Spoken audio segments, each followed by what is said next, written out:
TDP అధినేత చంద్రబాబు నాయుడు మీడియాతో మాట్లాడుతున్నారు. లైవ్లో చూద్దాం.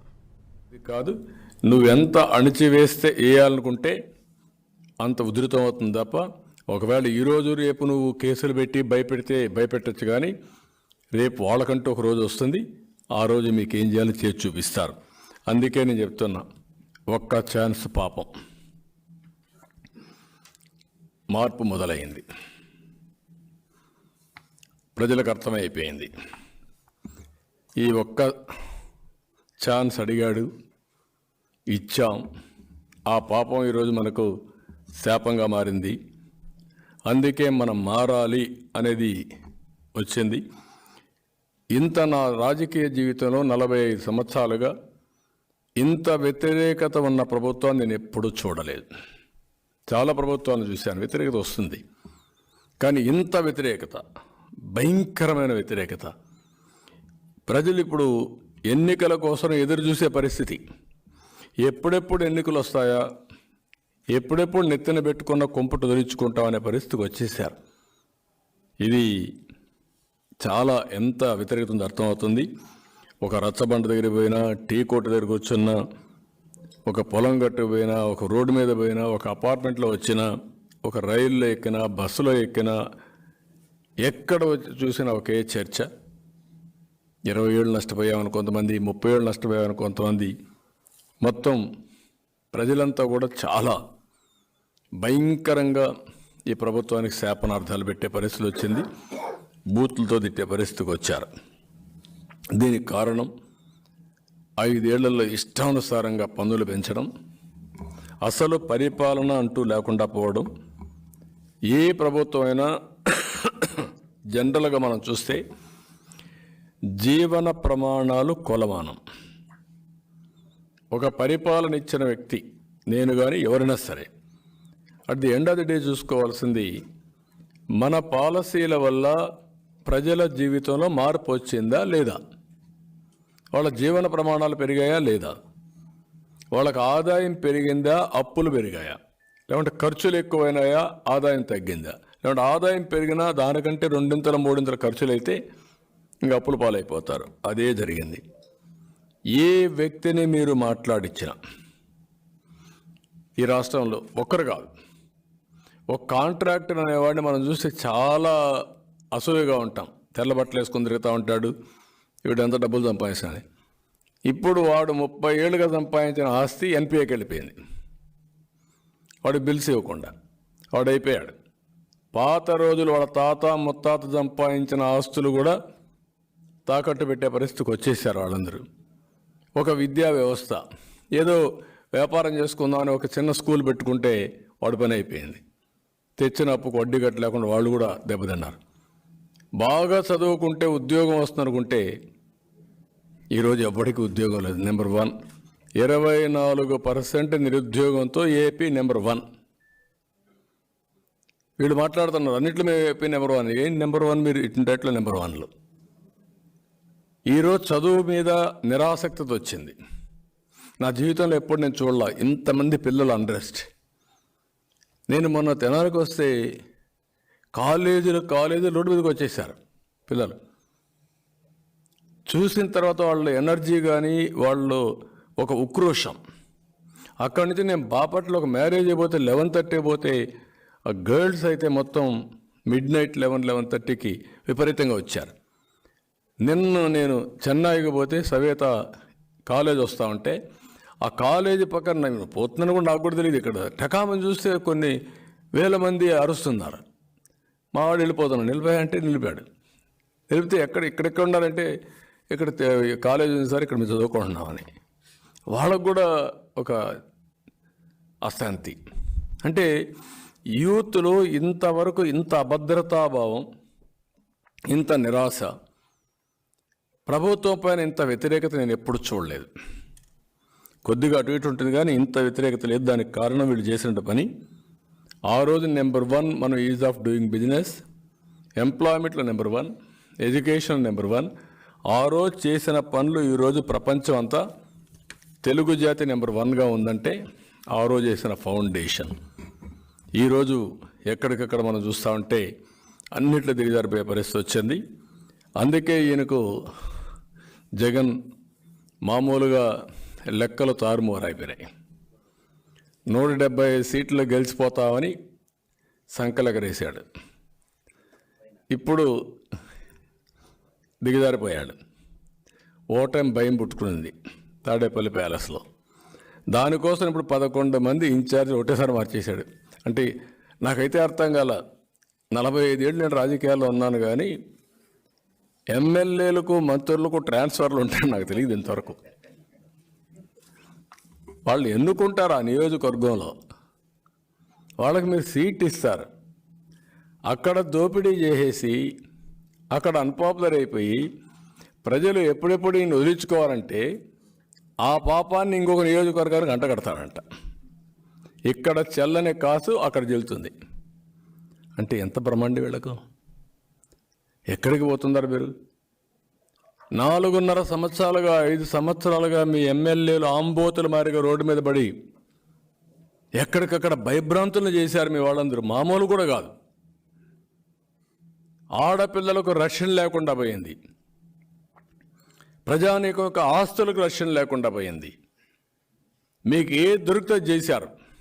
అది చేసి ఈరోజు ప్రజలు రివోల్ట్ అయి తిరుగుబాటు చేసే పరిస్థితి వస్తే అందరినీ ట్రాన్స్ఫర్ చేస్తాడంట. 5 మంది దళితుల్ని ట్రాన్స్ఫర్ చేశాడు. అందులో 3 మంత్రులు, 2 మంత్రులు దళితులు, ఒక బీసీ మంత్రి, ఇంకో పక్కన 3 బీసీ ఎమ్మెల్యేలు. అందరినీ ట్రాన్స్ఫర్ చేసి మళ్ళీ గెలిపించేస్తాడంట. 170 మంది గెలిపించేస్తాడంట. అంటే నేను అడుగుతున్నా, నీకు బీసీ మీద అంత ప్రేమ ఉంటే పులివెందల నెంబర్ 1 సీట్ కదా, ఆ సీట్లో నువ్వు గెలిపించచ్చు కదా. నువ్వు పెద్ద మహానాయకుడివి కదా, నువ్వు ఎక్కడన్నా గెలుస్తావు కదరా. నిలబడి వేరే కాన్స్టిట్యున్సీ తేలిపోతుంది నీ పని కూడా. పులివెందులు కాకుండా ఇలాంటి తప్పుడు మార్గాలు పెట్టి అక్కడుండే పులివెందుల్లో ఉండే క్యాండిడేట్ని కూడా ఎన్ని ఇబ్బందులు పెట్టాలో నిన్న చూసి 2వ జైలు పోయి వచ్చాడు. ఇంకెన్నిసార్లు పోవాలో చూడాలి. ఎలక్షన్స్ ముందు ఎన్నిసార్లు పోయినా ఈసారి ఏమవుతుందో వీళ్ళు చూడబోతున్నారు. ఇంకొక పక్కన మనం చూస్తూ ఉంటే, ఓకే వీళ్ళందరినీ చేసావు కదా, బాలినేని పైన ఎన్ని విన్యాసాలు జరిగాయి. సీట్ ఇవ్వని అని చెప్పావా? ట్రాన్స్ఫర్ చేస్తానని చెప్పావా? కాకినాడ ఎమ్మెల్యే ఉన్నాడు కదా, మొత్తం దోపిడీ అంతా నీ బినామీ ఆయనే కదా, మొత్తం ఆయనగా చేసే పనులని అందరూ ఆందోళన చేశాం కదా. నేను కూడా మొన్న ఆందోళన చేశాం కదా, ఇసుక అంతా చూపించాం కదా. ఈ ఇసుక ఎవరిదో చెప్పండి ఆ మీరుని. పేరు ఎందుకు చెప్పడం, నేను వాళ్ళ పేరు చెప్తే నాకే చిన్నతనం. ఏం చేశావు అంటే, దోపిడీదారులు నీ మనుషులైతే నీ పేరు పెట్టి దోపిడీ చేస్తే అది దోపిడీ కాదు.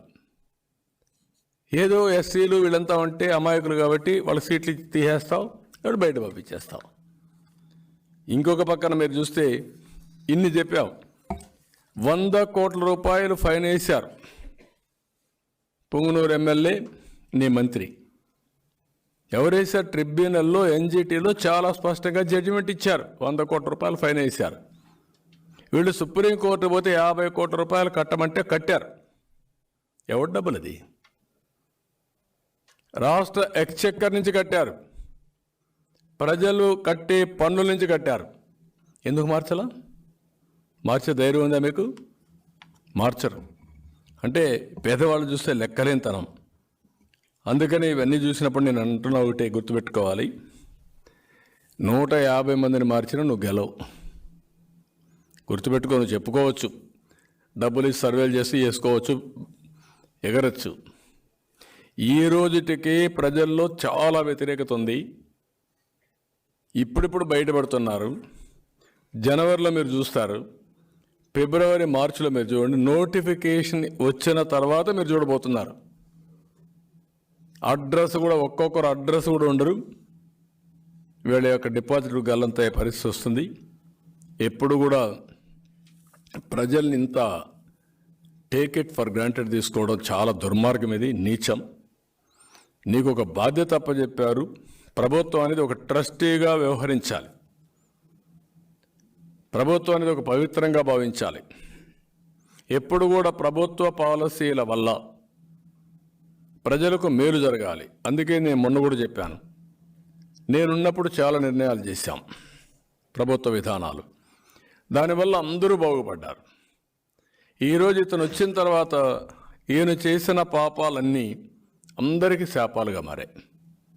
ఒక కులం లేదు, ఒక మతం లేదు, ఒక ప్రాంతం లేదు, ఒక పార్టీ లేదు, అందరూ నాశనం అయిపోయే పరిస్థితికి వచ్చారు. అందుకే రేపు జరిగే ఎన్నికలు ఒక హిస్టారికల్ ఎలక్షన్స్. 5 కోట్ల ప్రజలు వర్సెస్ సైకో జగన్. ఇది మనం గుర్తుపెట్టుకోవాల్సిన అవసరం ఉంది. ఈరోజు ఇది నా ఎలక్షన్ కాదు, లేకుంటే ఒక తెలుగుదేశం పార్టీ ఎలక్షన్ కాదు, లేకుంటే తెలుగుదేశం పార్టీ జనసేన పొత్తు పెట్టుకున్నాం కాబట్టి మా ఇద్దరు ఎలక్షనే కాదు.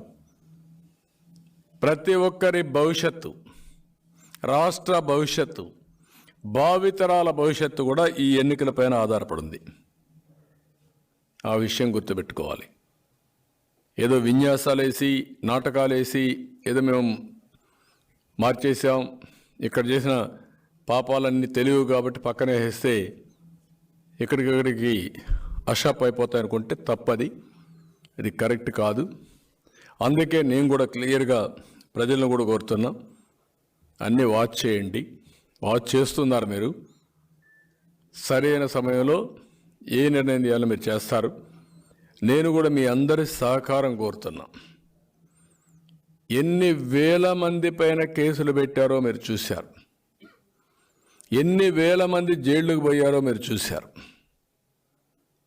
ఇప్పుడు కూడా ఎన్ని కేసుల మీద కేసులు పెట్టి ఎక్కడికక్కడ నిన్న కూడా కుప్పని చూస్తే మొన్న కూడా కేసులు పెట్టారు. మళ్ళా అమాయకులు కార్యకర్తలు, ఏమీ తెలియని కార్యకర్తల్ని భయభ్రాంతుల్ని చేయడానికి, టెర్రరైజ్ చేయడానికి కేసులు పెట్టడం, లోపలేయడం, బెయిల్ అనేకుండా చేయడం. మొన్న మీరు చూశారు బీటెక్ రవి, అంతకుముందు చాలా జరిగాయి. ఇక్కడే పొంగనూరు నుంచి కూడా ఉన్నాడు రామచంద్రారెడ్డిలంతా.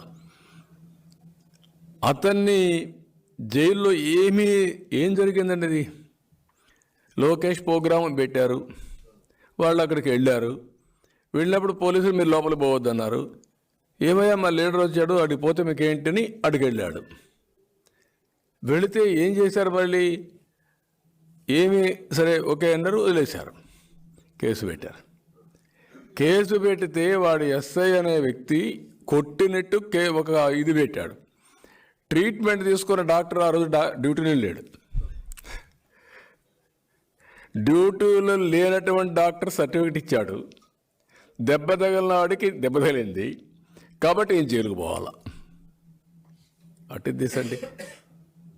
ఎంత అరాచకం అండి ఇది. ప్రెస్ని భయపెట్టారు, రాజకీయ నాయకుల్ని, కార్యకర్తలను భయపెట్టారు, యూనియన్స్ని భయపెడుతున్నారు, ఆఫీసర్స్ని భయపెడుతున్నారు. ఇది చాలా దుర్మార్గం. అందుకే కోరుతున్నా, ఇది మనందరి ఎన్నికలు. గెలవాల్సింది పార్టీలు కాదు, అభ్యర్థులు కాదు, రాష్ట్రం గెలవాలి, తెలుగు జాతి గెలవాలి. అందుకే నేను వినూత్నంగా మీ అందరి అభిప్రాయాలు తీసుకుంటా. అందరి అభిప్రాయాలు తీసుకొని సరైన అభ్యర్థిని నేను ఎంపిక చేసే బాధ్యత తీసుకుంటా. టెక్నాలజీ కూడా వచ్చింది, వేరియస్ టెక్నాలజీస్ ఉన్నాయి, అవి కూడా ఉపయోగించి నేను తప్పు చేయను, నాకు సహకరించండి. నేను చేయాలనుకునేది ఈ రాష్ట్రం కోసం. ఈ ఎన్నికల్లో చాలామంది నాకు కనపడిన వాళ్ళు కూడా ఒకటే చెప్తున్నారు, ఈసారి కానీ మాకు తెలుగుదేశం అంటే ప్రత్యామ్నాయం రాకపోతే, వేరే ప్రభుత్వం రాకపోతే ఇంకా మేము ఆ రాష్ట్రం మీద ఆశ వదులుకోవాల్సి వస్తుంది, ఇంకా ఆ రాష్ట్రానికి వచ్చే పరిస్థితి కూడా ఉండదు అనే పరిస్థితికి వచ్చేసారంతా. కాబట్టి ప్రజలందరూ ఆలోచించుకోవాల్సిన అవసరం, మీరు చర్చ చేయాల్సిన అవసరం ఉంది, మౌత్ టు మౌత్ డిస్కస్ చేయాల్సిన అవసరం ఉంది. కడానం ప్రభుత్వాన్ని కూడా నడిపించే పార్టీని కూడా ముందుకు తీసుకుపోయే బాధ్యత మీది. నేనేదో డబ్బులు ఖర్చు పెట్టాలని చెప్పలేదు. ప్రజాబలాన్ని మీరందరూ కూడా సమకూర్చే బాధ్యత ప్రతి ఒక్క పౌరుడి పైన ఉంది.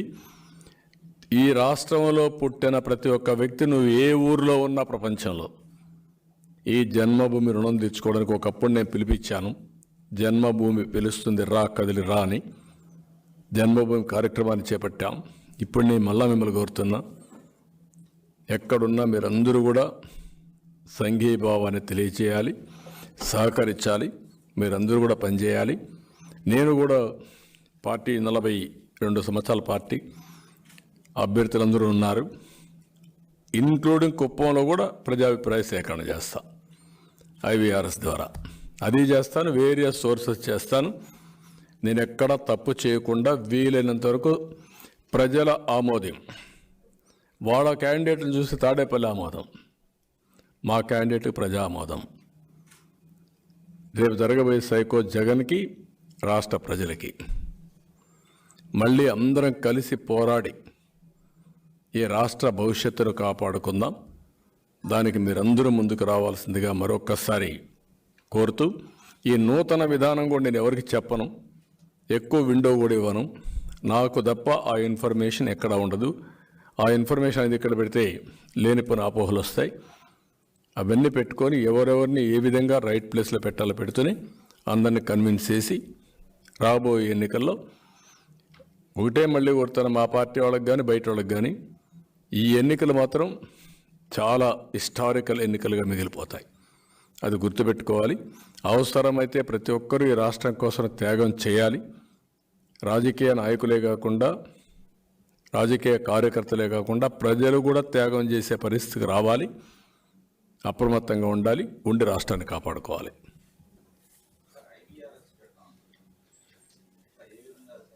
ఎన్ని మార్గాలుంటే అన్ని మార్గాలు పెడతా. ప్రజాభిప్రాయం తీసుకోవడానికి ఎన్ని మార్గాలుంటే అన్ని మార్గాలు పెడతా. నీకు కూడా నేను చేసిన మార్గం చూసిన తర్వాత అర్థమవుతుంది. నేను ముందు చెప్పను, ముందే చెప్పానుకో నువ్వు ప్రిపేర్ అవుతూ ఉంటావు. ఆ విండో కూడా ఎక్కువ ఉండదు. అనౌన్స్ చేస్తాం ఎంత వీలైతే. ఇప్పుడు పొత్తులు ఉన్నాయి, అది కూడా ఒక పక్క సీట్ల అడ్జస్ట్మెంట్ అవన్నీ చేసుకోవాలి. రెండోది క్యాండిడేట్ల అభ్యర్థులు ఎంపిక చేసుకోవాలి. ముందు మారిగా ఉండదు. రైట్ టైంలో కొంత అర్లీగానే చేస్తాం. ఎందుకు వాళ్ళు అంత మంచి వాళ్ళు ఉంటే చూద్దాం.